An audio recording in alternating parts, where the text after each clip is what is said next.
Bueno, buenos días, hermanos. Me alegro de verlos. Qué lindo verlos. Hoy vamos a hablar de un tema que es central para nuestra vida cristiana y que a la vez también creo que es parte de uno de los más grandes misterios, los misterios más insondables, más inexplicables, que es el amor de Jesús, el amor de Cristo. El miércoles pasado, acá en la reunión de oración, le decía a los hermanos que cada cierto tiempo, quiero recordarles acerca de esto. Es un compromiso, una resolución. Recordarles el amor de Cristo.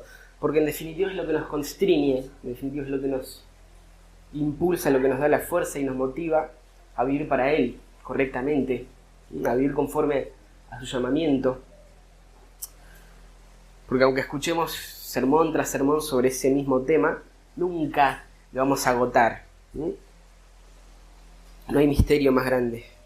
Así que abran sus Biblias en el Evangelio de Juan, capítulo 11, para que veamos algo sobre el amor de Cristo. Porque Juan 11 habla de eso, habla del amor de Jesús. El amor de Jesús impregna todo ese pasaje, toda esa historia. Y vamos a intentar verlo. Juan capítulo 11, desde el versículo 1 en adelante.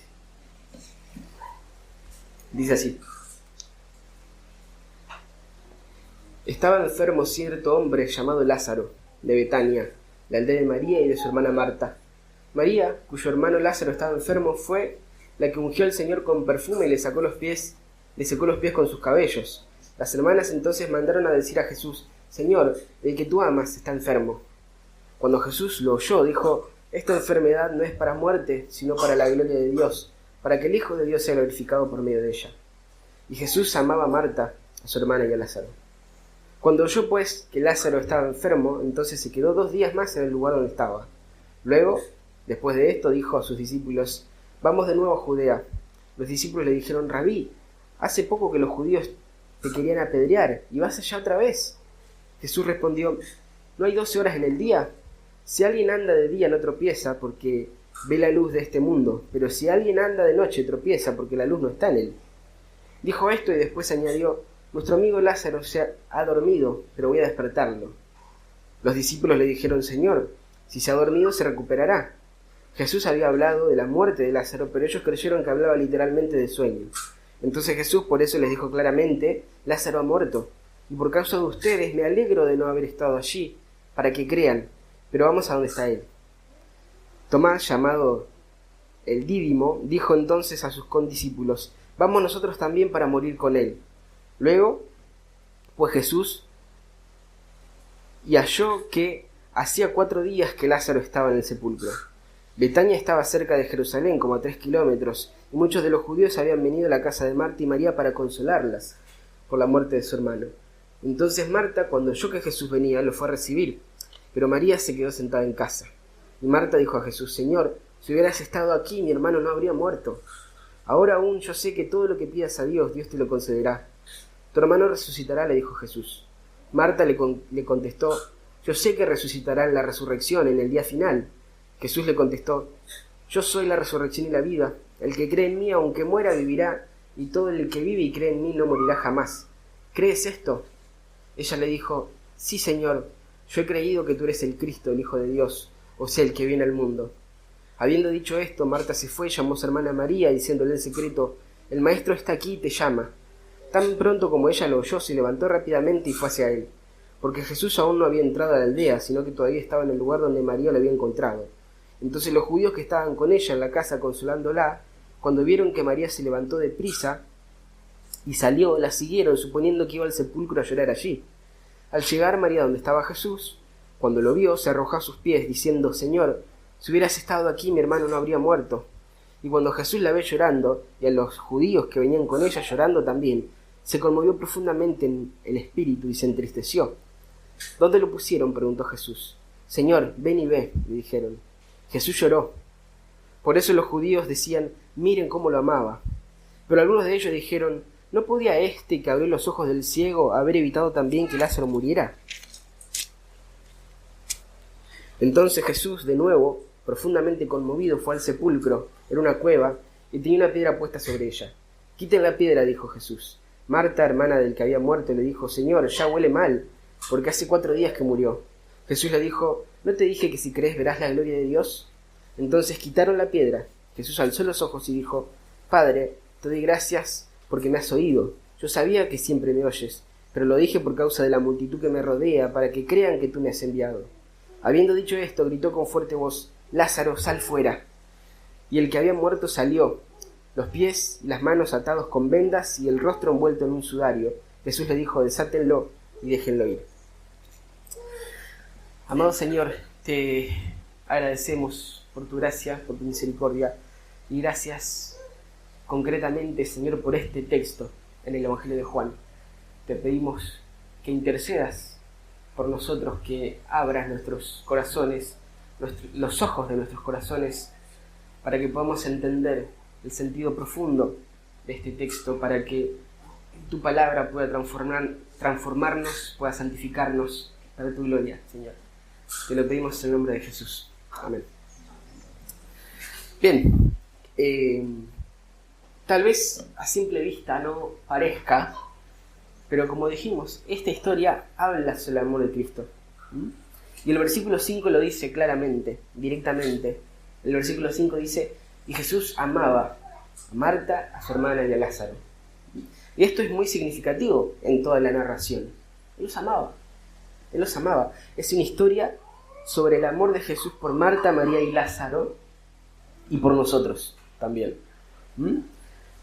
Repasando luego la historia, María, Marta, Lázaro son hermanos, son los que en el Evangelio de Lucas Jesús se quedó en su casa y María estaba sentada a sus pies, mientras Marta estaba ansiosa, preocupada por servir a todos y se frustra, entonces se le protesta a Jesús por su hermana. Entonces el Señor le dice: «Marta, pues estás preocupada por tantas cosas, sin embargo María eligió la parte buena». Son ellos, son los de esa historia. Ahora, acá en Juan 11, Lázaro, el hermano de ellas, está enfermo. Las hermanas le informan esto a Jesús a través de un mensajero, y ahí en el versículo 4 Jesús hace una declaración que es decisiva también para entender todo este texto. El versículo 4 dice: «Cuando Jesús lo oyó, dijo: esta enfermedad no es para muerte, sino para la gloria de Dios, para que el Hijo de Dios sea glorificado por medio de ella». Jesús dice que esta enfermedad de Lázaro no es para muerte, sino para la gloria de Dios, para que el Hijo de Dios sea glorificado por medio de ella. Pero sorprendentemente Jesús espera unos días antes de decirle a los discípulos que vayan a Judea, a donde estaba Lázaro. Aunque si los dice, ellos no están muy entusiasmados con la idea, porque las últimas 2 veces que ellos habían ido a la región, las multitudes habían intentado apedrear al Señor Jesús. Y por eso los discípulos no están muy interesados en ir, pero igualmente van. Y cuando Jesús se acerca al pueblo, Marta va a su encuentro, María se queda en su casa con algunos judíos, un grupo de dolientes que estaban ahí también. Marta enseguida expresa cierta esperanza en que Dios todavía podía escuchar las oraciones de Jesús. Jesús declara ser la resurrección y la vida, convoca a María, llama a María, y ella viene llorando, cae a sus pies, y Jesús, profundamente conmovido, llora. Después van todos a la tumba, y ahí Jesús ordena que retiren la piedra, a pesar de la objeción de Marta, porque Lázaro ya se va varios días, entonces el cuerpo ya sin dudas había comenzado a descomponerse. Entonces Jesús ora en voz alta y dice: «Lázaro, sal afuera», y el muerto vive, ¿no? Esa es la historia, más o menos todos alguna vez la escuchamos, seguramente. Pero para ver esto que les digo, que es una historia sobre el amor de Jesús, para que vayamos profundo en el amor de Jesús, es necesario que prestemos atención a la forma en que Juan cuenta la historia, porque es particular. Por un lado, desde un principio se nos dice algo. Se nos dice que esta enfermedad de Lázaro no es para muerte. Con eso Juan ya crea expectativas en nosotros. Esta enfermedad no es para muerte. No solo eso, sino que además Estamos a punto de ver la gloria de Dios en Jesús. Sea lo que sea que vaya a pasar con esta enfermedad, Él dice no es para muerte, es para la gloria de Dios en Jesús. El versículo 4. Cuando Jesús lo oyó, dijo, esta enfermedad no es para muerte, sino para la gloria de Dios, para que el Hijo de Dios sea glorificado por medio de ella. Él lo anticipa desde el principio. Como lectores, apenas arranca la historia, ya estamos listos para ver algo grande. Estamos listos para sorprendernos al ver la gloria de Dios. Hay algo que va a pasar con el asunto de la enfermedad de Lázaro que se va a conectar con la gloria de Dios en Jesús. Se podría decir que estamos listos para ver un milagro, una señal, porque para este punto del avance de la narrativa del Evangelio ya pasaron varios de esos, varios milagros, varias señales antes. Porque de hecho las señales, los milagros son importantes en el Evangelio de Juan. Una señal, un milagro es un acto público, sobrenatural, realizado por Jesús para demostrar, para autenticar su identidad divina y para despertar la fe. Eso fue el agua transformada en vino, eso fue la alimentación de los 5.000, eso fue Jesús andando en el agua, esa fue la curación de un ciego, de un paralítico, del hijo del oficial del rey que estaba enfermo, todas señales que se fueron narrando en el Evangelio de Juan, que a esta altura, en el capítulo 11, ya las vimos, se supone, ¿no? Ya pasaron, están antes que esto. Y por eso, cuando Jesús dice que esta enfermedad no es para muerte, sino para mostrar la gloria de Dios y del Hijo en ella, estamos listos para ver otro milagro, otra señal, porque ya vimos antes otros. Eso por un lado. Ahora, hay una contracara a esto, una especie de contraste, una dicotomía, porque al mismo tiempo el desarrollo de la historia también nos dice algo sobre las personas involucradas, y es que para ellos todo lo que pasa es muy confuso, y nosotros, a medida que la narrativa avanza, nos vamos sumergiendo también en esa confusión que viven los personajes. Llegamos a identificarnos con ellos porque por la manera en que Juan lo cuenta, para nosotros también es confuso todo lo que va pasando. Podemos identificarnos con la confusión que sienten los discípulos, Marta, María, por todo lo que Jesús hace y lo que Jesús dice en esta historia. Podemos identificarnos con su confusión porque así como nosotros tenemos expectativas, ellos también las tenían. Estamos, digamos, prácticamente en la misma situación. Ellos, como nosotros, tenían expectativas de que algo iba a pasar. Pero a medida que la narrativa avanza y a medida que los sucesos se iban dando, parece que esas expectativas no se cumplen. Y la esperanza no llega. De hecho, todo lo contrario, lo que sí está sucediendo, lo que sí se está haciendo realidad, lo que sí se está cumpliendo, son sus peores temores, sus peores miedos. Entonces, por esa aparente dicotomía entre su esperanza por lo que ya saben acerca de Jesús y las circunstancias que eran aparentemente aleatorias, sin sentido, ellos están confundidos y están tristes también y frustrados. Y tiene sentido que estén confundidos, frustrados, tristes. Ven el versículo 3 el mensaje que le hacen llegar a Jesús. Dice, las hermanas entonces mandaron a decir a Jesús, Señor, el que tú amas está enfermo. Ese mensaje significa algo, no es solamente una notificación. Esta información que le hacen llegar en realidad tiene un mensaje implícito.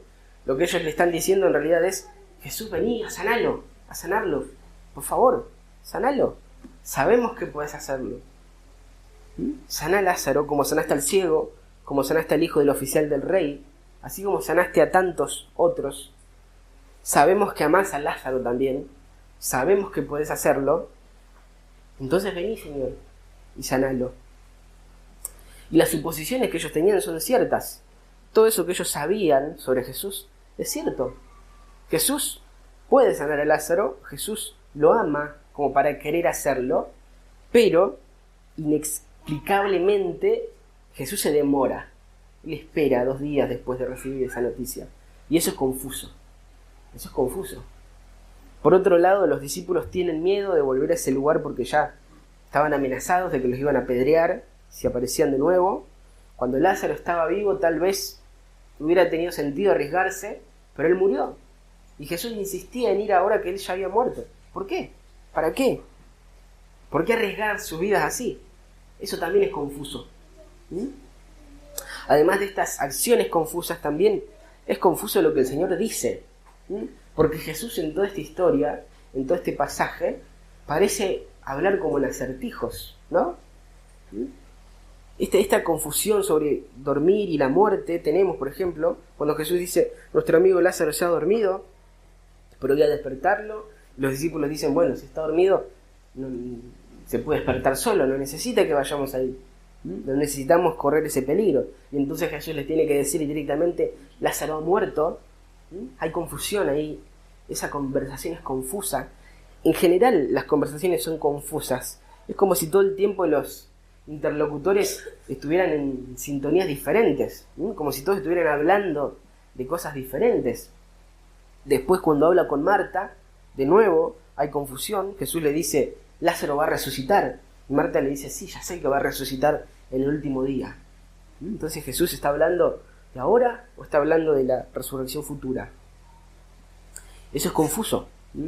Las respuestas emocionales de Jesús también son desconcertantes para sus discípulos. El versículo 14 dice, Lázaro ha muerto y por causa de ustedes me alegro de no haber estado allí. Y ahí es como, ¿qué? ¿Qué significa eso? Nuestro amigo está muerto y eso te alegra. Es confuso. Después llega al lugar y está profundamente conmovido y entristecido y llora. Pensé que te alegraba. Es confuso. Todo es muy confuso. Es como, no entiendo lo que está pasando. En el fondo sé que estás haciendo algo, por lo que dijo al principio, pero no me di cuenta de qué es. No puedo verlo, no lo entiendo. Y mientras todas esas preguntas van surgiendo, con esas preguntas como telón de fondo, hay un pensamiento central que se cierne sobre todo el episodio y se muestra de un par de maneras diferentes, que es cuando Marta viene a Jesús en el versículo 21 y le dice, Señor, si hubieras estado aquí, mi hermano no habría muerto. Y después María en el versículo 32. Al llegar a donde estaba Jesús, cuando lo vio, se arrojó a sus pies diciendo, Señor, si hubieras estado aquí, mi hermano no habría muerto. Había muchas preguntas, pero esta era la que sonaba más fuerte. Esta era la que más pesaba en sus corazones. Esa repetición de estas dos hermanas nos dice mucho, nos comunica mucho. El hecho de que ambas vomitaron prácticamente esas palabras apenas vieron al Señor, nos dice que es un pensamiento que estuvo torturándolas durante todo este tiempo. Puedo imaginarme las conversaciones en esa casa en los últimos días, ¿no? ¿Por qué no viene? ¿Por qué no viene? ¿Por qué no está acá? Y aunque se hayan esforzado en encontrar una respuesta y en pensar situaciones hipotéticas de por qué Jesús no venía, la pregunta no podía callarse.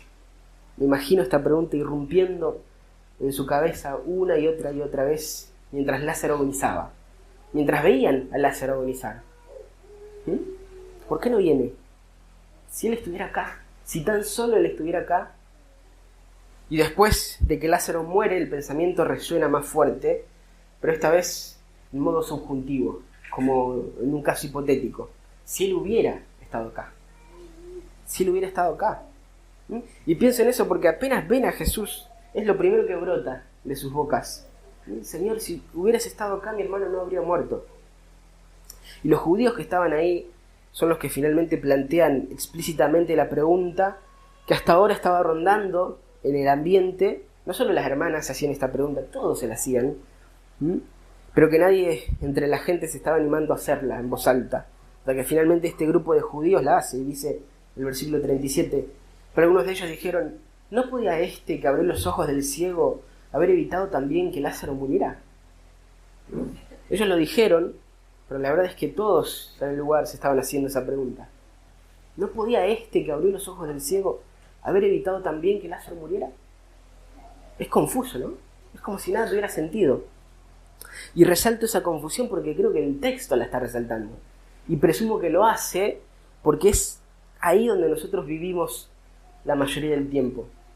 Cada uno de nosotros enfrenta dificultades, pruebas, sufrimientos, aflicciones.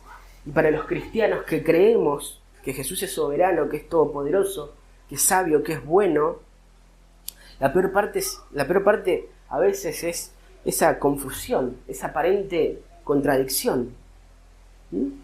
Puede ser una enfermedad, un dolor crónico, puede ser la muerte de alguien, puede ser ansiedad, depresión, pueden ser las deudas que oprimen, puede ser la preocupación por un ser querido que anda por un camino que sabes que no termina bien, pueden ser muchas situaciones.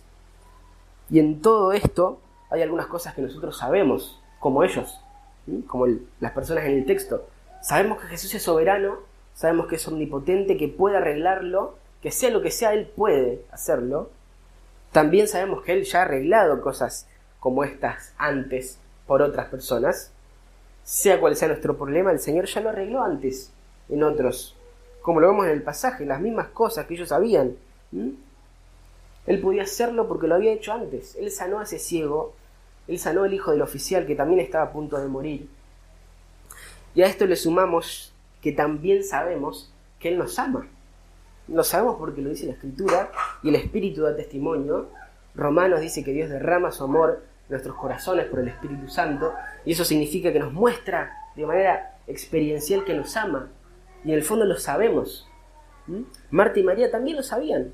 Señor, el que tú amas está enfermo, le dicen. Sin embargo, a pesar de saber todas esas cosas, a pesar de saber que Jesús puede hacerlo, que lo hizo antes, que nos ama como para querer hacerlo, a pesar de estas cosas que sabemos, de esa esperanza legítima que tenemos, en este mundo de confusión, a veces también vemos cosas que nos desconciertan mucho. Y vemos que la enfermedad sigue ahí todavía, que esa muerte que más temíamos finalmente llegó. Vemos que la depresión todavía vuelve cada tanto, que las deudas no desaparecen, que el trabajo no aparece, que las guerras familiares no tienen tregua. Digamos, la pregunta de ¿dónde está Jesús?, como se preguntaron Marta y María, puede hacerse realmente vívida en nosotros.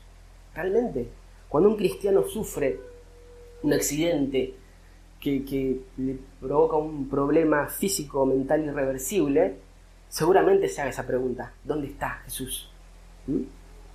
Cuando un cristiano ve cómo se va deteriorando por una enfermedad degenerativa que no tiene cura, seguramente se pregunte: ¿dónde está Él?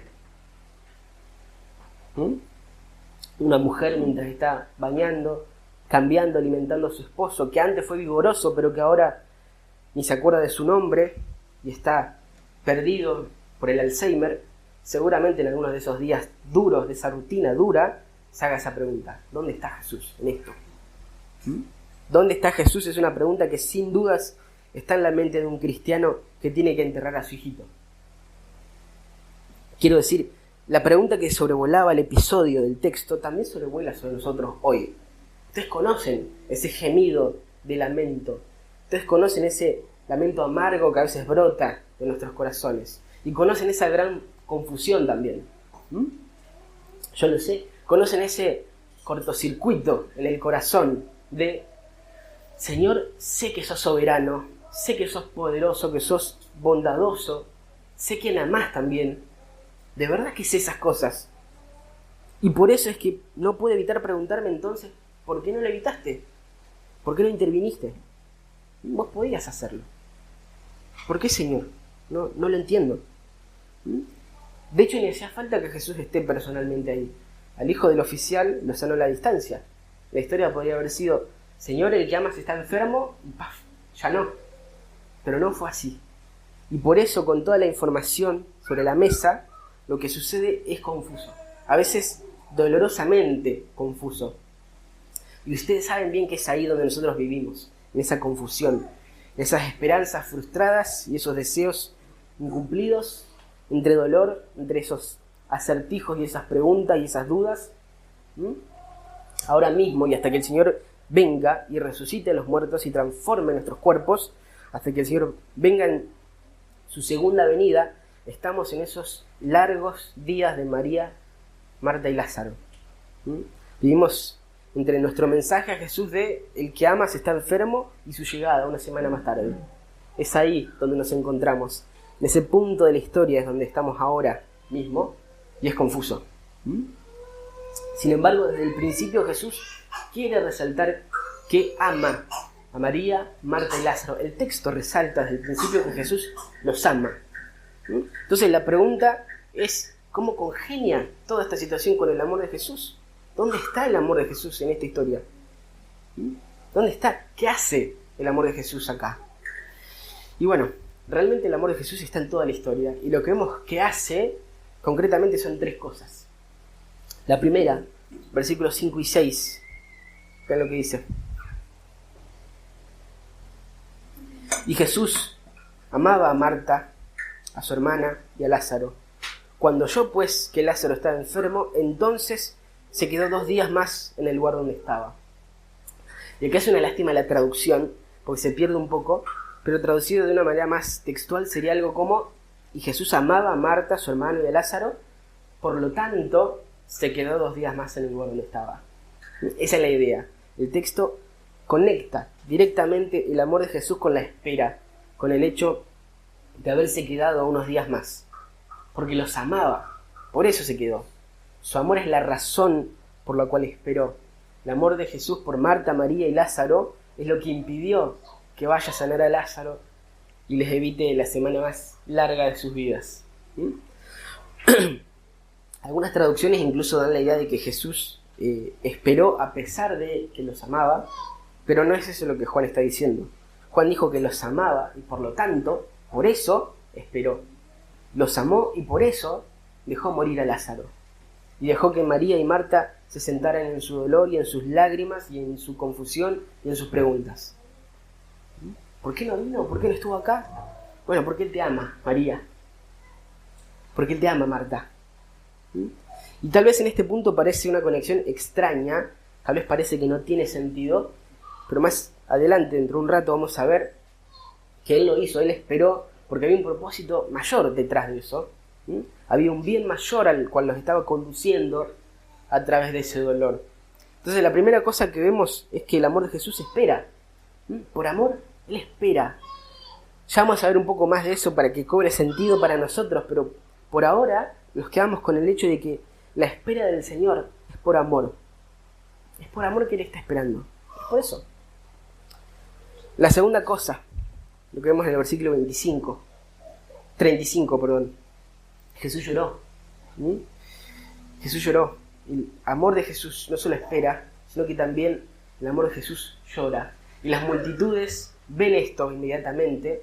Noten el siguiente versículo, 35 y 36. Dice, Jesús lloró. Por eso los judíos decían, miren cómo lo amaba. Ahí hay una conexión de nuevo. El texto está haciendo una conexión otra vez. Está conectando el amor de Jesús con las lágrimas también. Las lágrimas son la señal del amor. Y en esto vemos la asombrosa y compleja vida emocional de Jesús. Porque por un lado le dice a los discípulos, Lázaro ha muerto y por causa de ustedes me alegro de no haber estado ahí. Por un lado se alegra de haber esperado porque los ama, porque sabe que eso va a redundar en un bien mayor para ellos, porque sabe que en lo que va a pasar su gloria va a ser manifestada para despertar y acrecentar la fe en ellos. Pero después cuando llega, llora. Y el texto dice que llora porque los ama.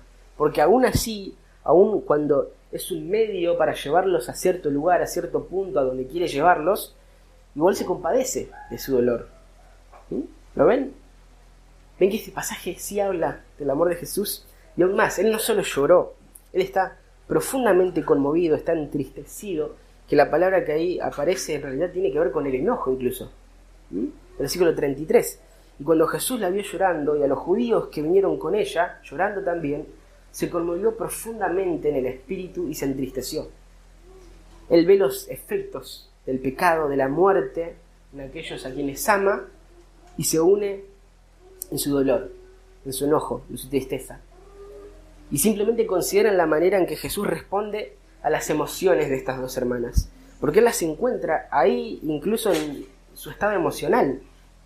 Primero, cuando escuchan que Jesús está fuera de la ciudad, Marta salta y sale corriendo porque todavía tiene esperanza. Versículo 22. Aún ahora yo sé que todo lo que pidas a Dios, Dios te lo concederá, le dice. Ella tiene algo de esperanza y Jesús, ¿qué hace? La encuentra ahí, en su esperanza. Él sale a su encuentro en su esperanza. Y aún más, Él profundiza en su esperanza. Que ahora vamos a volver a esto. Pero ahora, en segundo lugar, María ella no salió con esperanza, ella se quedó. Quizá tenía cierta frustración con Jesús, como si ni siquiera pudiera enfrentarlo. Las mismas preguntas: ¿por qué no viniste? Te necesitábamos, ¿por qué no nos ayudaste? Sin embargo, cuando Jesús la llama, ella viene, y viene inmediatamente, viene llorando y adorando, y cae ante Jesús y derrama su lamento, derrama ante él ese pensamiento que estuvo rodando por su mente durante una semana. Si hubieras estado acá. ¿Y Jesús qué hace? Él la encuentra en su llanto, en su lamento, y él llora. Así como salió el encuentro de Marta en su esperanza, ahora sale el encuentro de María en su lamento, porque Jesús la ve llorar y él se compadece. Aunque sabe a dónde se dirigía todo, él no es apático, él también lo siente, y está indignado por el pecado y la muerte, y la forma en que asola a quienes él ama, y la ve llorar y él se entristece. Y esto es importante que lo recordemos, porque sí, el amor de Jesús a veces espera para un bien mayor, incluso se regocija en esa espera, porque también es para que la gloria de Dios y del Hijo de Dios sea manifestada, para despertar y acrecentar la fe. Pero eso no significa que Él lo dirija todo con frialdad, con apatía, distante, como si fuera un ingeniero tocando botones en un centro de comandos. Él se compadece, Él también lo siente. Tenemos un sumo sacerdote que se compadece de todas nuestras debilidades, porque Él mismo padeció la angustia y los efectos del pecado en este mundo caído. Entonces Él espera, sí, pero también nos encuentra en nuestro lamento, en nuestra angustia, en nuestro llanto. Cuando venimos a Él con nuestra confusión y nuestras preguntas de ¿dónde estabas?, Él no nos reprende. ¿Es maravilloso eso? Él no nos reprende, sino que Él está con nosotros. Él sabe lo que significa cuando estamos en esa espera confusa y terrible, y está con nosotros, y nos encuentra ahí, incluso en ese foso. Entonces en este texto vemos que el amor de Jesús espera, que llora, se compadece del dolor que implica la espera. Y una tercera cosa, vemos después, Él dice: Lázaro, ven afuera. Esto también es el amor de Jesús. El amor de Jesús resucita a los muertos. Jesús no solamente espera, no solo llora, Él eventualmente en el tiempo oportuno actúa y realiza la señal esta que reveló la gloria de Dios, que el Hijo pueda ser glorificado en ella. Después de esperar y después de llorar, Él les dice que saquen la piedra, ora en voz alta para que todos sepan qué era lo que estaba pasando, mira la tumba y dice: Lázaro, ven afuera. Y Lázaro sale. El que estuvo muerto sale de la tumba envuelto en el sudario. Y de alguna manera esto es lo que sucedió con nosotros un día. Todos nosotros en algún momento estuvimos como Lázaro, muertos en nuestros delitos y pecados, en el sepulcro, ya destilando podredumbre. Hasta que un día Jesucristo, nuestro Salvador, quien compró nuestro rescate con su sangre al recibir la ira de Dios como sustituto, separó la puerta de la tumba y dijo: vení afuera. Y entonces fuimos vivificados por su voz. Nos dio vida para creer y ser unidos a Él.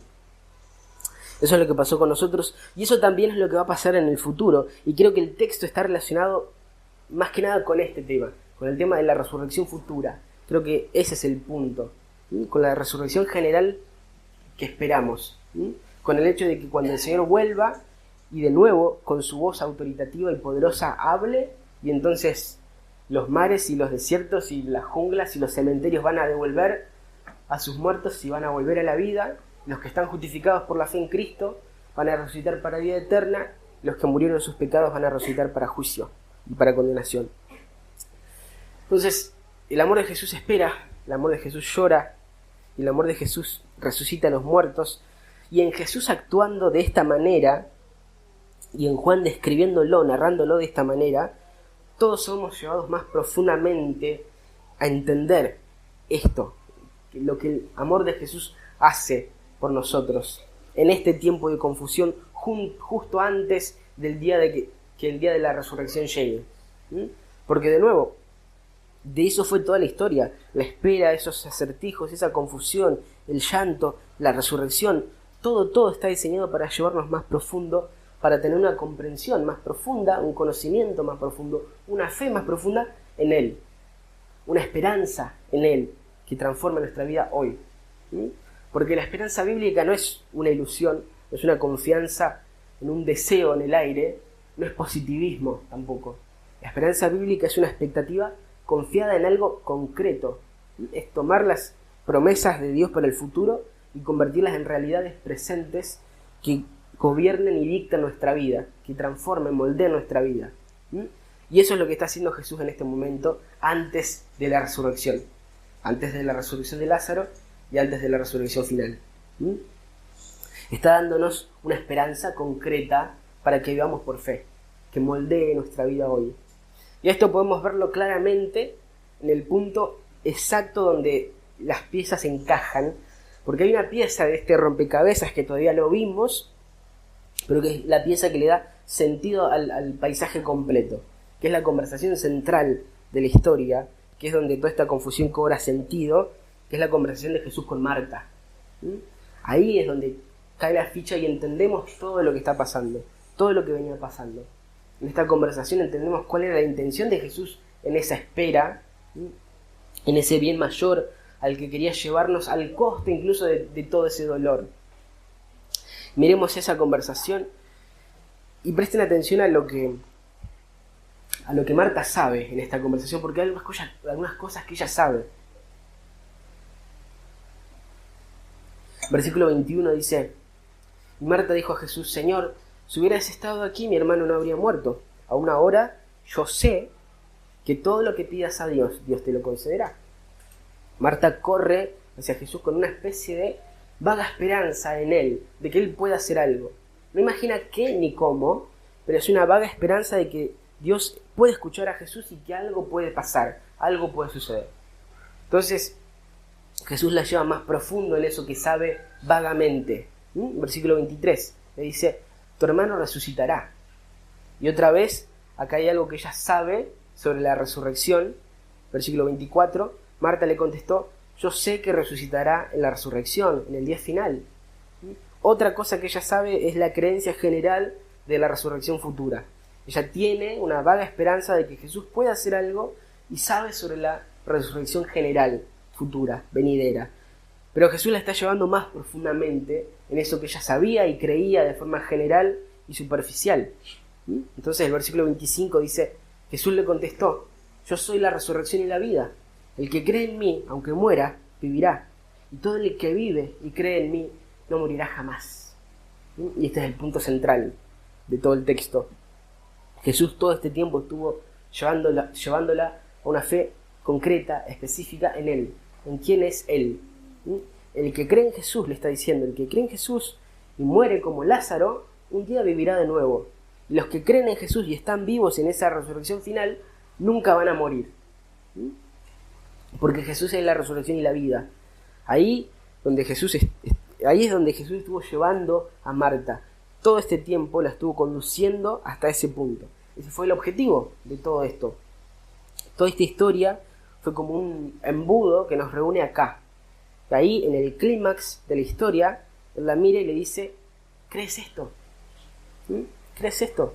Yo soy la resurrección y la vida. El que cree en mí, aunque muera, vivirá. Y todo el que vive y cree en mí no morirá jamás. ¿Crees esto?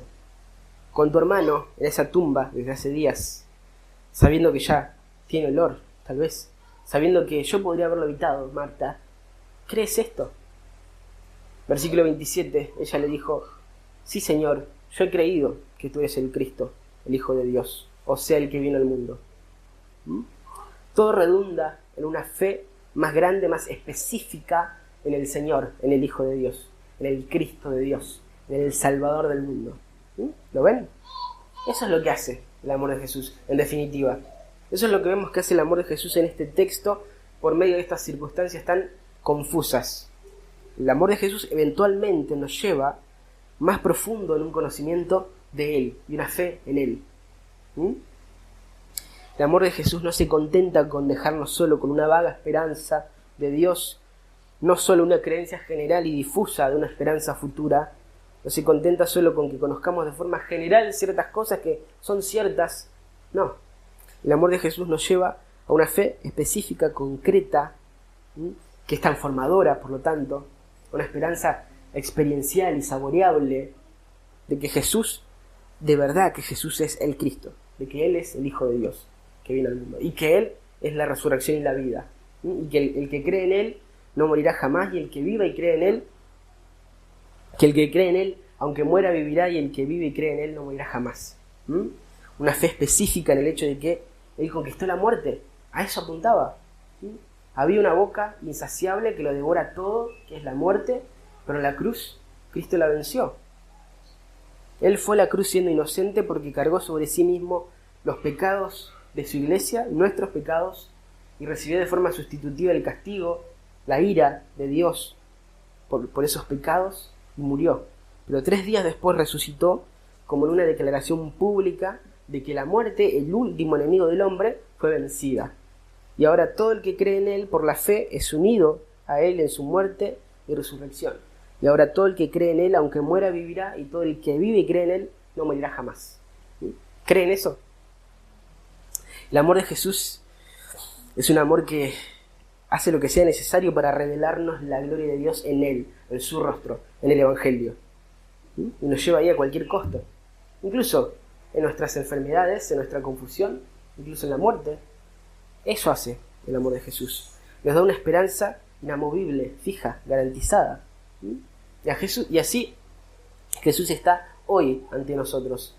Porque como dije, vivimos en esos largos 6 días, como Marta y María, nosotros estamos esperando la llegada de Jesús. Como ellas estamos en esos días de espera antes de que llegue y resucite a los muertos. Mientras esa esperanza futura llega, mientras ese día llega, mientras estamos ahí con María, con Marta, en nuestra confusión y dolor, Él está usando todo esto para llevarnos más profundo en la fe, en la esperanza.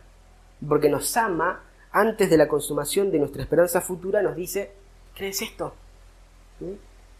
Ahora, comentario al margen, esto es algo que me llena de esperanza, para mi propio corazón, para mi propio dolor, para mi propia confusión, por supuesto,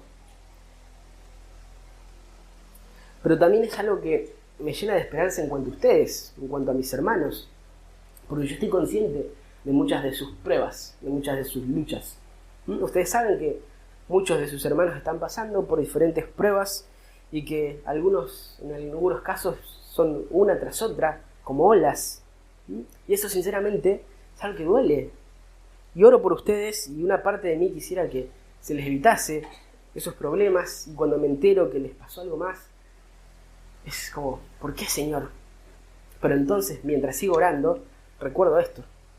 Recuerdo que sé lo que sea que esté haciendo en sus vidas, en definitiva, es el amor del Señor que los está llevando más profundo a la fe en Él. Que los está trayendo a sí mismo, que le está dando una esperanza más certera, más específica, más concreta, que de alguna manera, en lo que les está pasando, Él va a mostrar su gloria.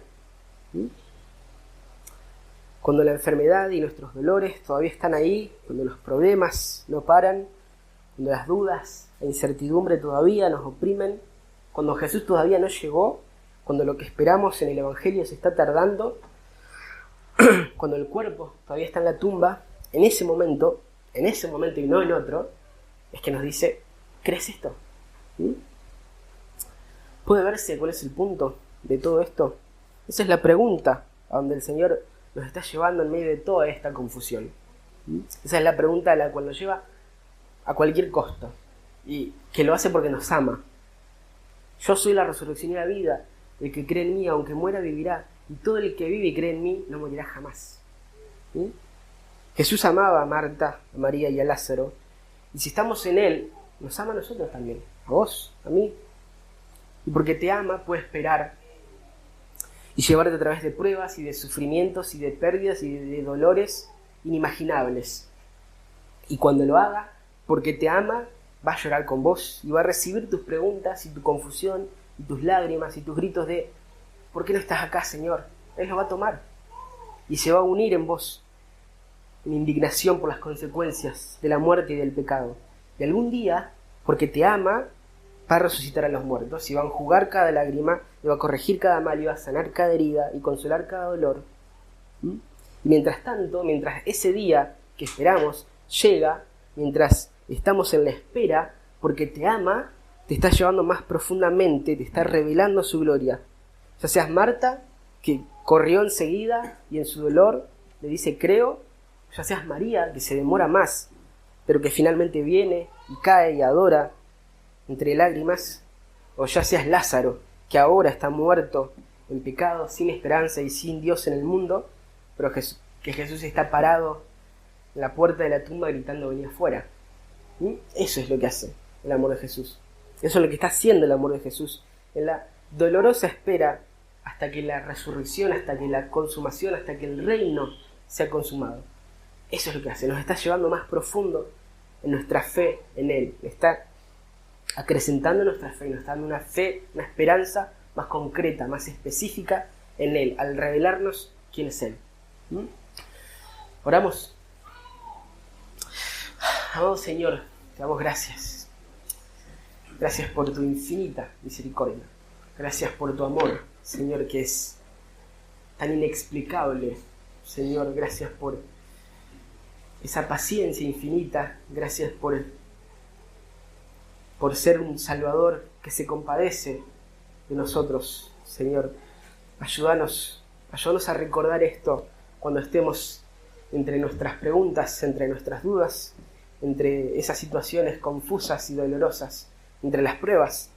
Ayúdanos, Señor, a recordar qué es lo que estás haciendo en el camino, en el proceso. Recordarnos acerca de la esperanza futura que tenemos y recordarnos lo que el amor de Cristo hace por medio de esas pruebas. Señor, ayúdanos a crecer en nuestra fe, a que sea cada vez más concreta y más específica, y que conozcamos cada vez más a aquel que es la resurrección y la vida. Te lo pedimos, Señor, en el nombre de Jesús. Amén.